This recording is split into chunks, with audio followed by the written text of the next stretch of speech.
When a hawk eagle appears soaring high over the clearing, the group foraging on the ground will burst into flight, not to return to the ground for an hour or more.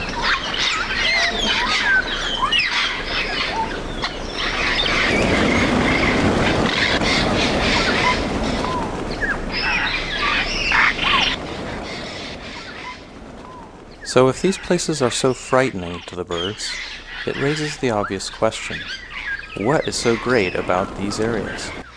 Why fly for miles and miles just to come here? Clearly there must be something valuable about these sites, or the animals wouldn't expend so much energy and time getting here. Although the details vary from place to place, the big attraction appears to be some combination of the minerals available, such as sodium and calcium, as well as the properties of the soil itself. Of course, eating minerals can offset a diet that is deficient, sort of like taking a mineral supplement, so that part is easily understood. But the clay story is a little more complicated.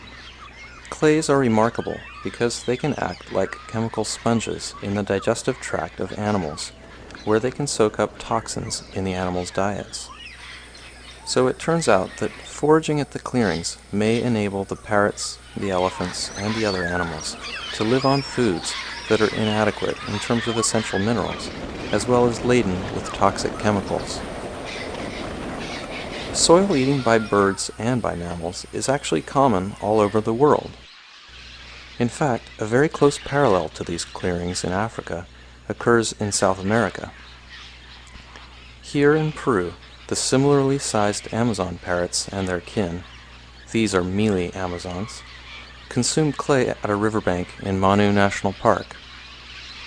The ecological parallels of the sites in Africa and Peru are quite striking, although the cast of characters in each case is different. In the Neotropics, the visitors include these macaws, tapirs, and in rare cases even spider monkeys. So we have a sense for what the benefits might be, and they apparently outweigh the risks of the hawks and eagles. But there must be some other drawbacks as well.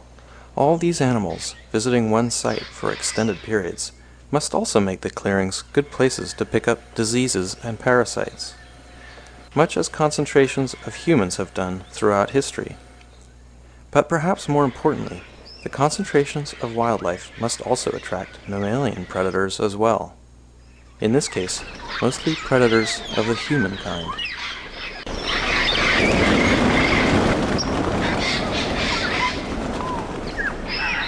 Although hunting of large mammals has been common at many clearings, and presumably has been so throughout history, the really lucrative strategy is to catch parrots alive and export them to foreign countries. The demand for African greys as pets in developed countries is a powerful market force that reaches all the way back to the forests of Africa, where locals are well aware of the money they can make by catching and selling wild parrots. They of course have no idea how this process works. They simply know that they can sell the birds for good money in the nearest town. That's all they need to know to make this work. The trappers start early in the morning, selecting a site where the birds have descended before. They place their traps out in the middle of the clearing, they camouflage them well, and they bait them using two different strategies. The first is to use live gray parrots as callers or living decoys. These are usually birds that have been captured here previously, possibly even the day before. Some are placed in trees, and these are called appelons, or caller birds. Since most parrots have a healthy fear of coming to the ground, most of them wait for another bird to perch low in the trees before they take the risk to descend. By placing the appelon low in the trees, the trappers encourage the wild birds to come to the trapping site and to move close to the ground. Once they're there, they encounter the second strategy. They see the decoy birds that are placed on the ground directly in front of the traps.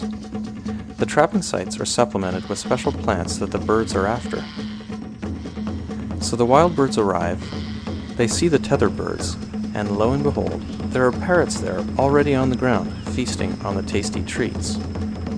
The trappers hide in a blind they've built nearby out of local materials. well camouflaged with palm fronds and other vegetation. From here they can watch the birds arrive and trigger the traps at just the right moment to catch as many birds as possible in each trap. They'll have just this one chance to catch the birds on any given day, so the timing is critical. The whole setup with the blind, the traps, and the decoy birds is all riding on this one moment.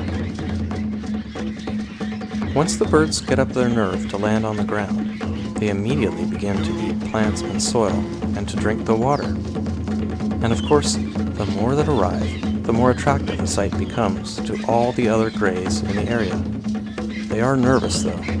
Maybe some have been near the trappers' blinds before, and they remember their near-capture experience. The whole flock bursts into flight several times at the slightest provocation.